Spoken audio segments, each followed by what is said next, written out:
আসসালামু আলাইকুম। হামিদ জব প্রিপারেশনে আপনাদের সবাইকে স্বাগতম জানাচ্ছি। আশা করি আপনারা সবাই ভালো আছেন। সো আজকে খাদ্য অধিদপ্তরের পরীক্ষা বিষয়ে কিছু কথা বলব। অর্থাৎ কখন হতে পারে পরীক্ষা এবং কেমন হতে পারে এটার প্রস্তুতি এবং রুটিন। তো সেক্ষেত্রে আমরা কিন্তু এখন Facebook অথবা অনলাইন যেটাই বলি, আমরা দেখতে পাচ্ছি যে একটা চিঠি প্রতিনিয়ত আমাদের চোখের সামনে ঘুরপাক খাচ্ছে। সেটা হচ্ছে আ খাদ্য অধিদপ্তরেরই একটা চিঠি। কেন্দ্র ভিত্তিক যে আসন বিন্যাস সংক্রান্ত এই ধরনের একটা চিঠি দেখতে পাচ্ছি। তো প্রাইমারি ক্ষেত্রে আপনারা লক্ষ্য করবেন যে পরীক্ষা হওয়ার আগে কিন্তু আমরা এই ধরনের চিঠিগুলো দেখেছিলাম। তাহলে ধরে নিতেই পারেন যে খুব শীঘ্রই পরীক্ষা অনুষ্ঠিত হবে, হওয়ার সম্ভাবনা আছে। তো সেক্ষেত্রে আপনার রুটিনটা আপনি খুব সুন্দরভাবে এখন থেকেই সাজিয়ে ফেলুন এবং সবার থেকে আপনি এগিয়ে থাকুন। তো রুটিনটা কেমন হতে পারে? দেখুন, আপনি আপনার সকালে হচ্ছে আপনি যেকোনো ২ থেকে ৩ টা সাবজেক্ট রাখবেন এবং রাতে ২ থেকে ৩ টা সাবজেক্ট রাখবেন এবং প্রতিদিনের রুটিন প্রতিদিনই কমপ্লিট করবেন। আপনি টপিক কম নিন কিন্তু গুরুত্বপূর্ণ টপিকগুলো সাজিয়ে নিন। আজকে থেকে সেটা শুরু করে দিন। তো সেক্ষেত্রে কেমন হতে পারে? মনে করলেন আপনি ভোরবেলা উঠলেন।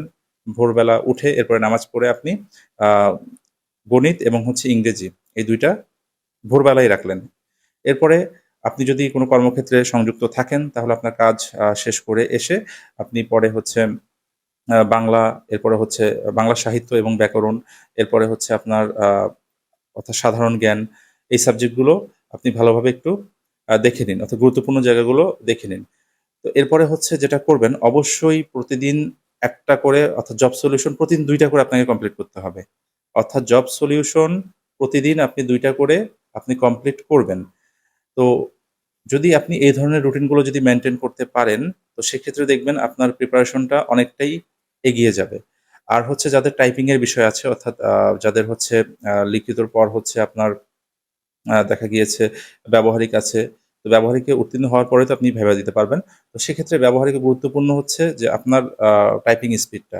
তো সেক্ষেত্রে আপনাকে যেটা করতে হবে যদি আপনি একদমই নতুন হয়ে থাকেন তাহলে প্রতিদিন সকালে ১ ঘন্টা এবং রাতে ১ ঘন্টা সময় দিবেন।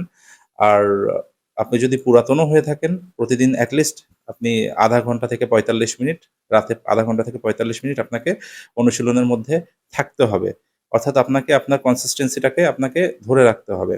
তো এভাবে যদি আপনি করতে পারেন, এই রুটিনটা যদি আজকে থেকেই মেইনটেইন করতে পারেন এবং গুরুত্বপূর্ণ জায়গাগুলো এখন থেকেই পড়তে পারেন, ইনশাআল্লাহ আপনি অনেক এগিয়ে যাবেন। সেটা আপনি আ যখন পরীক্ষা দিবেন তখন আপনি বুঝতে পারবেন। তো যাই হোক সবার জন্য অনেক শুভকামনা থাকবে। সবাই ভালো থাকবেন। আল্লাহ হাফেজ।